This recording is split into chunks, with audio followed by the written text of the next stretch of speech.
the 917 had all the balance to begin with of an excited gibbon on a rocking boat, but eventually John Wire and his great engineer John Horseman took hold of them and did some tests, and John Horseman particularly thought, I wonder what happens if we made it a bit shorter, because all that rear body work, right, okay, and that's how really the short tail came, because it was much more stable, and then it started to win races, and it remains, even to this day, I would offer you, one of the most recognisable racing cars of all time.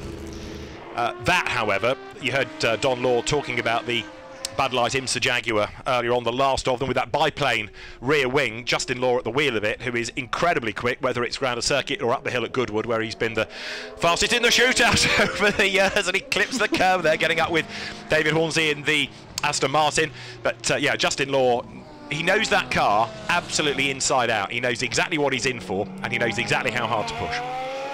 Yeah, I mean, we've had those guys here with XJ, the 220s. XJ220, yeah. There is Rick Wood's heroic Ford Capri copy of the Zaxpeed Capri, this 1700 turbo, the Ford BDT engine that was in the car, and Klaus Ludwig won the 1981 DRM. There was the DTM, which we now know the Touring Car Championship, and the DRM, you're again with your mouth closed here, which was the Deutsche Rennsportmeisterschaft, which was for this, you know, it was their version of Trans Am or Thunder Saloons, or whatever you want to call it, really. Yeah. But you took a shape and you fed it as many steroids as you could, and then you fed it a bit more, and then you got this, and this was the Capri, turbocharged engine. They're the Callum Lockie driven Jaguar. This is the one that was 4th at Le Mans in 1988, part of that great photo finish that the surviving Jaguars all lined up for.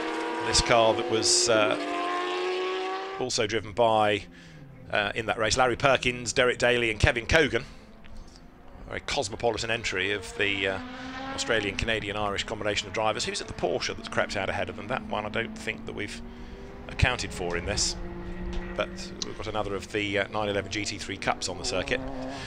Right, now this is the car that I think Mark Sumter said he was going to be driving. It is the James Weaver Manuel Reuter 962. And this was breathed on by Richard Lloyd Racing. So Richard himself, the late Richard Lloyd, very, very handy driver, but then was a very successful Group C team owner. He ran those Canon 962s as well, which was a great livery.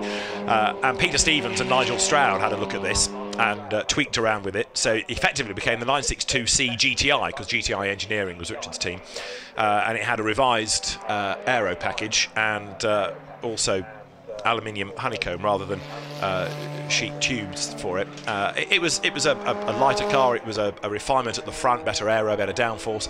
I've just seen the Sauber Mercedes head to its garage forwards, which is not a good sign, and it looked a bit low on the corner. I've got a horrible feeling that Jeff Page might have had a problem with that, but the 962s were the evolution of the 956. They sort of had to do this because IMSA, which was growing with the sports car championship scene, had by this stage really moved the goalposts a bit. So IMSA regulations for sports cars were different from the FIA's regulations internationally.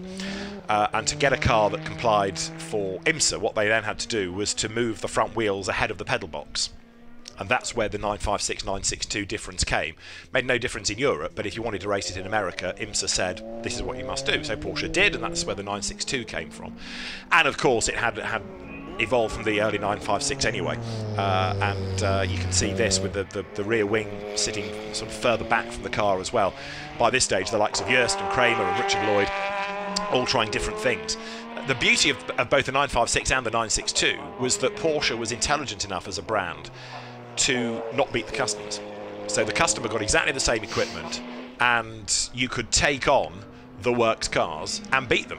And the teams did. John Fitzpatrick, for example, at Brands in 1983 in a wet race, beat the works cars because they tried something trick with the front of the car and the cooling of it and a bit of downforce. And John and Derek Warwick in the wet beat the works cars. And Joest at Le Mans in 84 and 85 and other teams proved that you could do it. And Porsche had a good budget and it had good drivers for a factory program, but it didn't dominate because the private teams, if you were good, you know, you had good drivers, good machinery, and you ran it well, you could beat them. They didn't keep anything away from the customers. You could still go out and do it. And it was a very clever policy, because otherwise Group C would never really have worked.